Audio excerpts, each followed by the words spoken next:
Welcome to the STARS program, seniors taking active roles in society. And now, here's your host, ANITA FINLEY. We're going to talk about something that's going to happen to everybody. Yes, it is. It just depends how it happens when it does. We're going to talk about what happens to your body when you die. And it's even though don't turn the dial, it's not a sad story. It's a very helpful story. And I know that many of you have family members or friends who die, and different ways that people decide what's going to happen to their body. And I've already made the decision because my husband and I are members, I guess you would call that, of the science care. And I tried to talk people into it, and I'm going to let Katrina Hernandez, who is the Director of Family Services at Science Care, talk a little bit about it. So welcome to our show, Katrina. Thank you, Anita. So tell us, if someone asks you what you do, how you would answer them, that say, oh, hi, Katrina, so what do you do? How would you answer that? Well, that's always an interesting conversation. Right. I usually start with that I work for a medical research, education, and training facility where people donate their bodies to benefit and advance medicine. Good. So I usually get a couple different responses. Clearly, a lot of people that aren't educated or know a lot about donation, which is surprisingly the majority, have a lot of questions. And then you'll have those that, want to thank you, especially doctors and people that are in medicine. They have actually used cadavers in their studies and their trainings and have a lot of respect and appreciation for what we do. So I'll start in a little bit about who is Science Care for your listeners that aren't familiar with who Science Care is and what donation means to our future. Science Care is a whole body donor program that links those that wish to donate their body to science with medical research, education, and training programs. And one of the most incredible things with our service is there's no cost. So we cover the transportation, the filing of the death certificate, cremation, and also the return of the cremated remains within 3 to 5 weeks. So we have one of the quickest returns in the industry. If you do wish to donate your body, again, you'll have the cremated remains returned to you within 3 to 5 weeks, so you can still have a memorial service. That's the thing that's great with cremation is there's many things that you can do with not only the remains, but also as a memorial service. So you can still kind of have that traditional funeral service and also while donating your body. So I'm glad you brought all that up. That was great. So let's just move back a little bit. What if you don't have anyone that wants the cremation, the dust or whatever you do, the remains? Do you just don't send them, right? That's correct. Every donor has the option to have the remains returned or not returned. And we actually have a couple great programs if they wish to not have the remains returned, where we can actually place a donor with long-term studies. And some of those actually benefit our military, actually. So veterans usually always sign up for that program because they want to continue to give back. And what better way to give back than to give to your fellow soldiers that are that are currently in the military and, potentially facing some life-changing events. Yes. Well, the whole organization, your organization is, as far as I'm concerned, the way that people need to think about their death. And my husband and I, of course, made the decision. I've talked to a lot of people. I've had friends become members. I've had people especially people who've kids have met with death in a very unforeseen circumstances, and they just caught off guard. They don't know what to do. They've never made arrangements. And I think what you have is the easiest way for someone to not only take care of their own family, but then to have the positive aspects that you just described. Absolutely. One thing I wanted to share with you, Anita, and it's actually kind of hot off the press, just came in today, and I was so excited. I said, this is perfect timing, is we did a brief survey to our registrants, and some of those were actually next of kin as well that have went through our program. And we simply asked them, what drove your decision to register with us and choose to donate? We have a lot of assumptions. One would assume that it's because we are no cost, and during the time of passing, they couldn't afford traditional arrangements. Others would believe that they want to give back, and there's just many reasons that we would assume that makes people want to register or become a donor. So the results of that survey, number one was actually medical research, and that was about 50%. Yeah, I'm pretty sure I did make a soft bet with my marketing manager on that, just because I thought maybe the second or third one would have been first, but it was medical research. And I think the fact that we are all patients at one time in our life, if not multiple, we really wish for those less invasive surgical techniques, the cures to cancer, to not have to lose another loved one to cancer, just to name a few of the many medical advancements that are made possible through body donation. So, a lot of people connect to that, more people than I think I would have thought. Yes, that is great. And I'm going to veer off something for a second, because I was just curious about this. So let's say someone dies and you're with them. They could have died in their sleep. They could have, done something. What do? You call 911 first? I mean, we don't just call you. First, we call 911, right? Absolutely, yes. Call 911 first. So the death does need to be pronounced before we can pick up the decedent and bring them into our care. So always first, again, the death needs to be pronounced, and then science care is contacted. I see. So you have to have the card, and you have to give them the phone number. Who does that?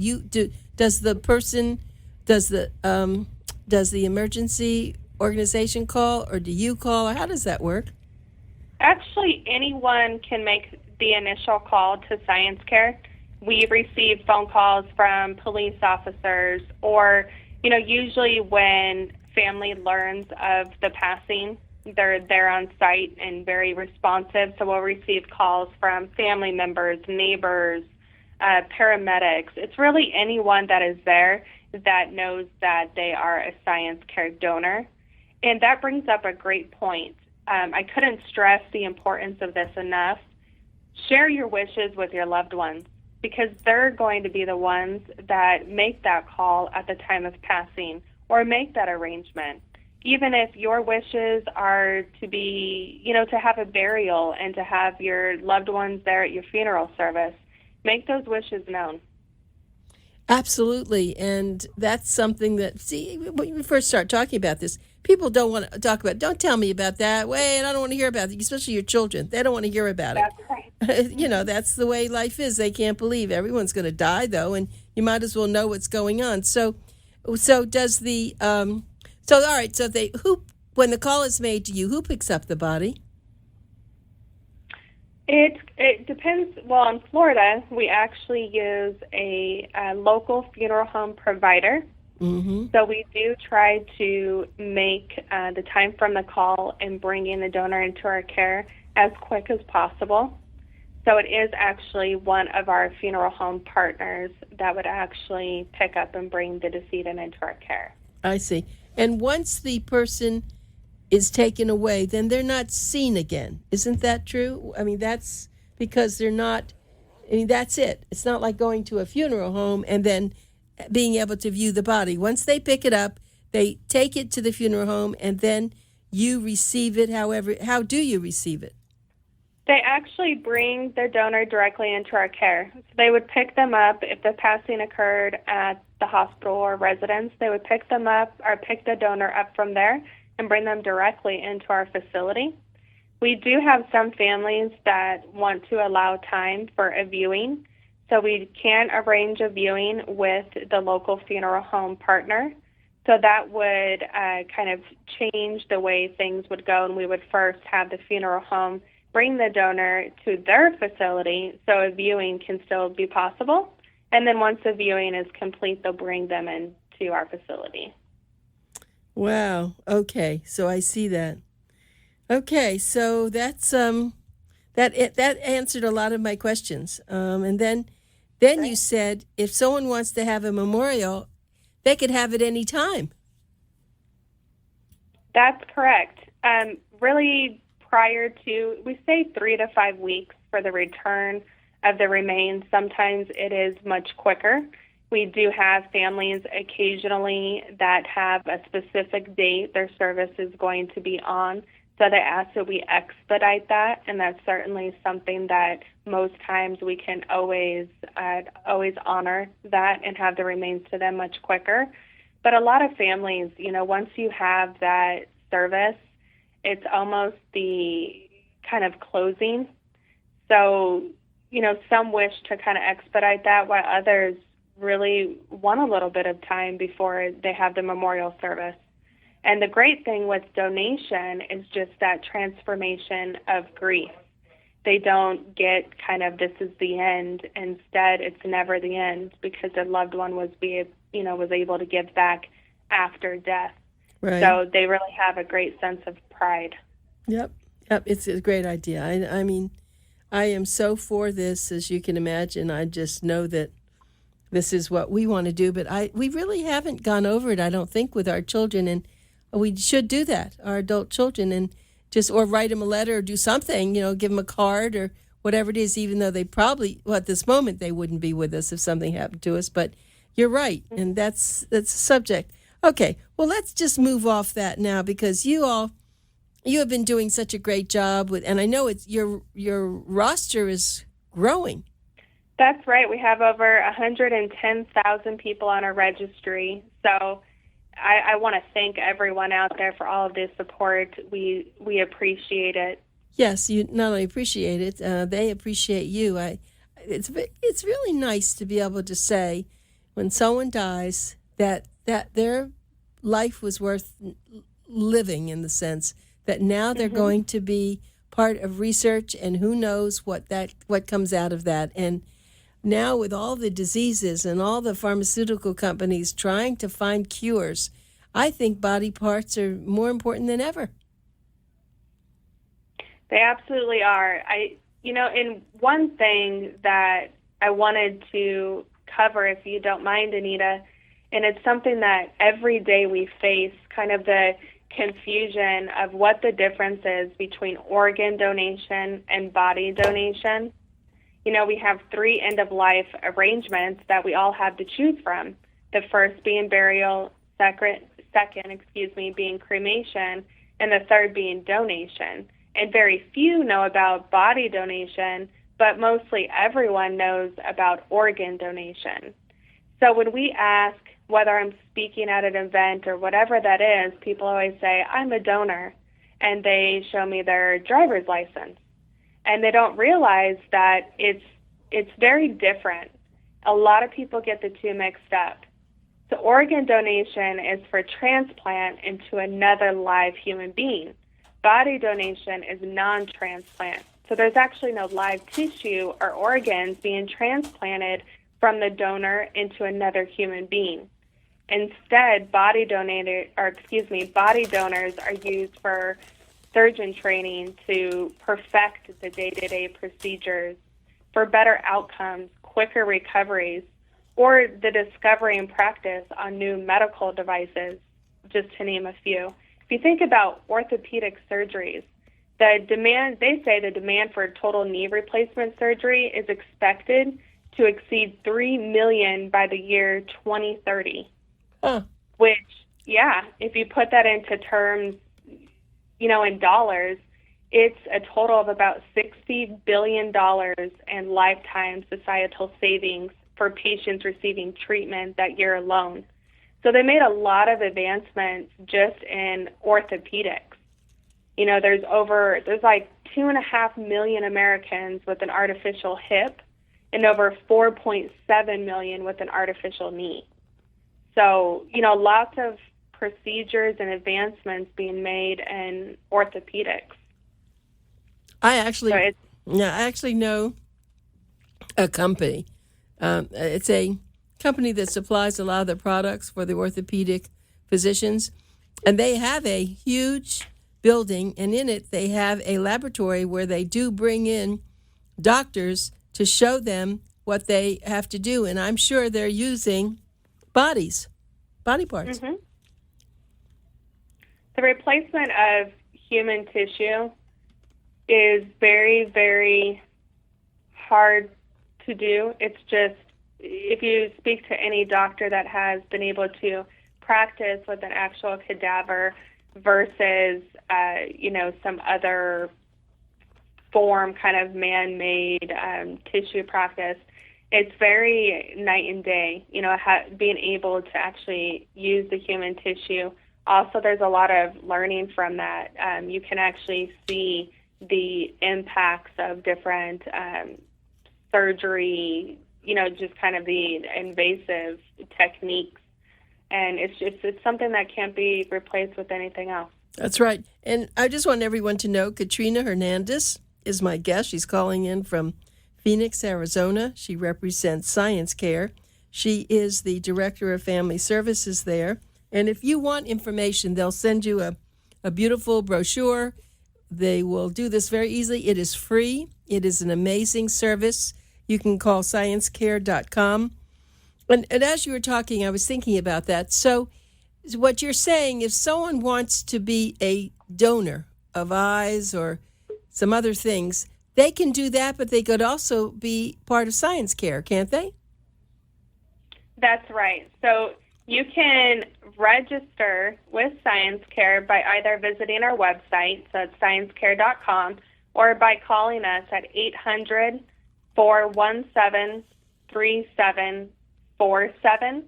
We also have our HOPE program, and HOPE is a guarantee for hospice patients or those terminally ill. They're able to go through the process prior to passing, so we're able to do our medical pre-screening, which is just a general health questionnaire for us to determine suitability into our medical programs. And most all will qualify.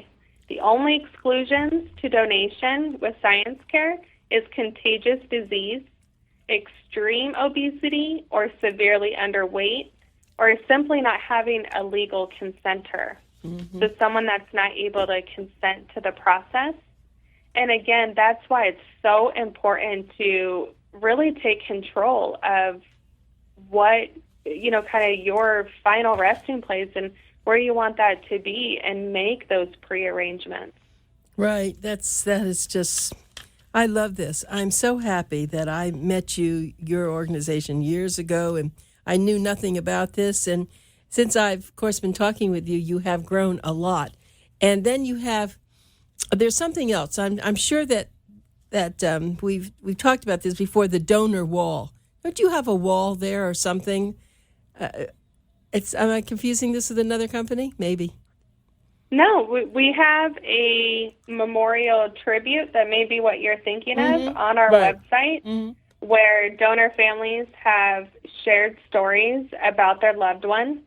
Every month during Veterans Day, the month of Veterans Day, in honor of all of our veterans that have gone through our program, and even those that have not, we have a memorial wall for them as well.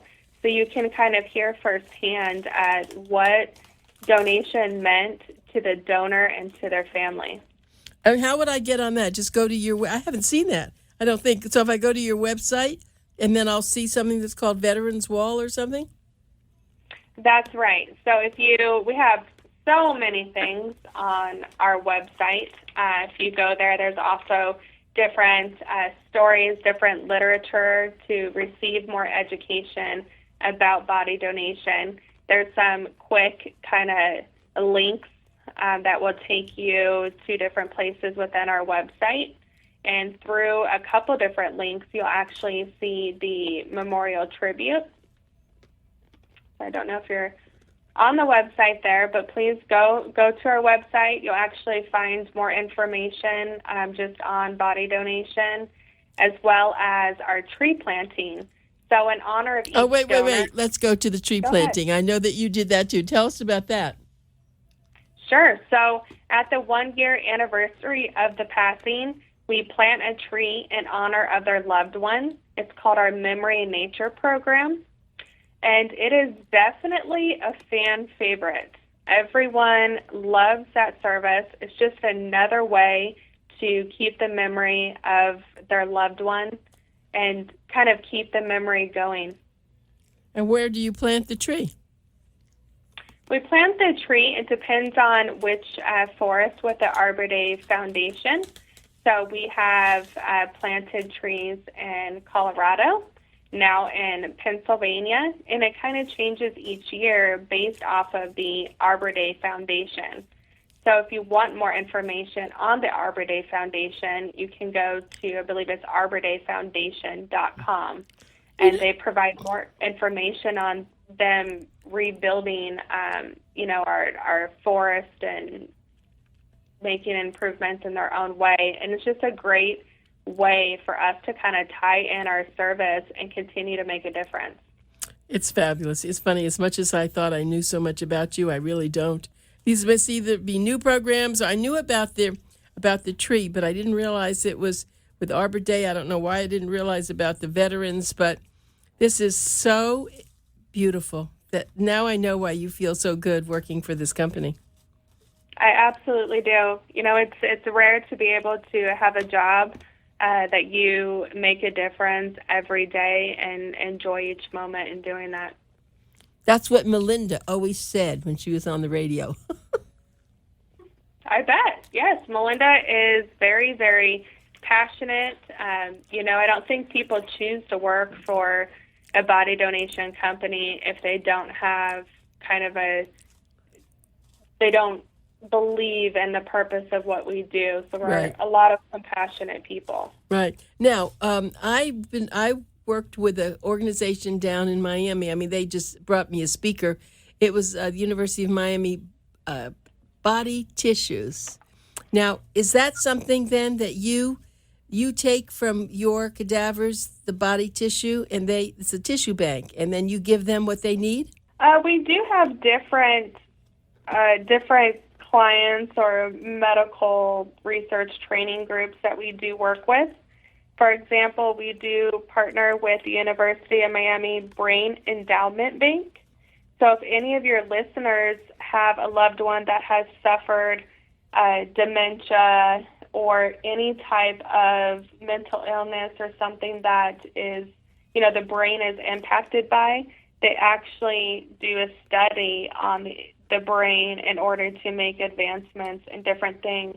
Also with schizophrenia or other type of mental disorders. It's a phenomenal program, and I partner closely with Dr. Mash and her team in order to make that happen. I remember. That's why she came. That's how I found her. That's right. Thank you. She was at our last symposium. Now I remember. I knew great. That's right. I knew that you all were involved in this somehow. Yeah, so she was, exactly, Dr. Mash. What a wonderful woman. So, yeah, that's really important. So I think you have so much going there. Maybe it's time for another article. You ought to tell Melinda that when we ought to do something like that again, because the more people know, the more they're going to want to be a part of this. Right, and I think the most important thing is just to educate everyone on what their options are. Whether donation is for you, as a consumer, I want to know what all my options are, and I want to make an informed decision. Right. Are there other companies that do this around the country? There are other whole body donor programs across the country, yes. We are a national program, so we do accept donations outside of our 5 facilities. And our 5 facilities, just for listeners to have a little bit more background about Science Care, this is our 16th year in business.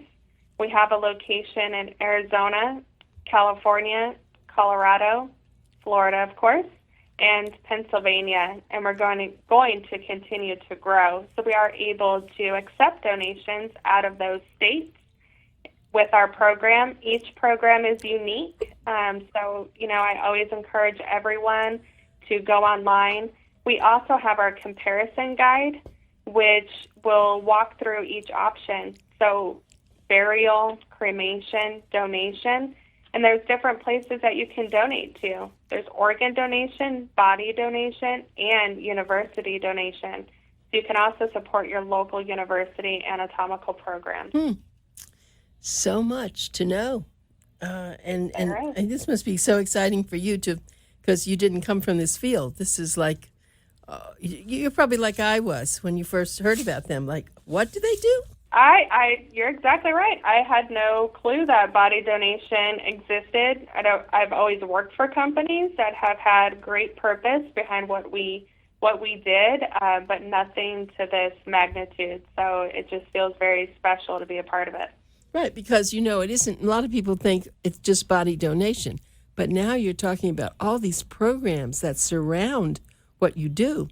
So people can really feel good about this and to understand that this is, I would just say this, and I know people are listening who have all their funeral arrangements made, and so what happens is they, the body goes into the funeral director, and then it goes in the ground, and then that's it. But this isn't that's it. This is on and on. So I love this, and I thank you very much, Katrina. It's always such a nice thing to talk to you, and tell Melinda I said hello, and we're certainly a very big supporter. I appreciate all the support, Anita, and hopefully we'll talk soon. I hope so. ScienceCare.com. Call them for more information at 1-800-417-3747. Bye, Katrina. Bye-bye.